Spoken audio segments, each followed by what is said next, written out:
What if I told you the United States once declared war on a tree? Sounds absurd, right? In 1976, the DMZ became the stage for one of the strangest Cold War standoffs. Stay tuned as we dive into a bizarre event that nearly started World War III, over a single tree. This is the story of Operation Paul Bunyan. It all starts here, at the most dangerous border on Earth. After the 1953 armistice, the DMZ became one of the most heavily guarded borders in the world. Both Koreas and the US lived on constant alert. Every sightline, every tree mattered. By the mid-70s, tensions were high.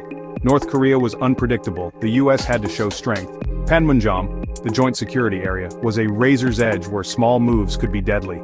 And standing in that fragile balance was a single poplar tree. Ordinary, but critical. What happened next would show how quickly an ordinary task could become extraordinary dangerous.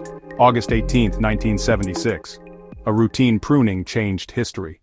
Captain Arthur Boniface and Lieutenant Mark Barrett led a small team to trim the poplar, to restore vital sight lines. What seemed routine quickly turned deadly as North Korean soldiers appeared. First a few, then many. Confrontation escalated.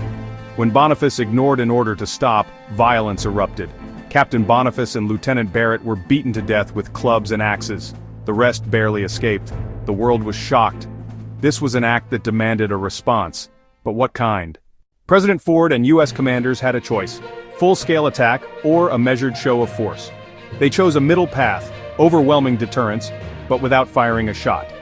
The mission was simple: cut the tree, but do it with irresistible force. Armored vehicles and infantry rolled into position behind a small pruning team. Dozens of helicopters filled the sky. F-4 Phantoms and even B-52s circled well offshore. On August 21, 1976, 3 days after the murders, 23 soldiers entered the JSA with chainsaws.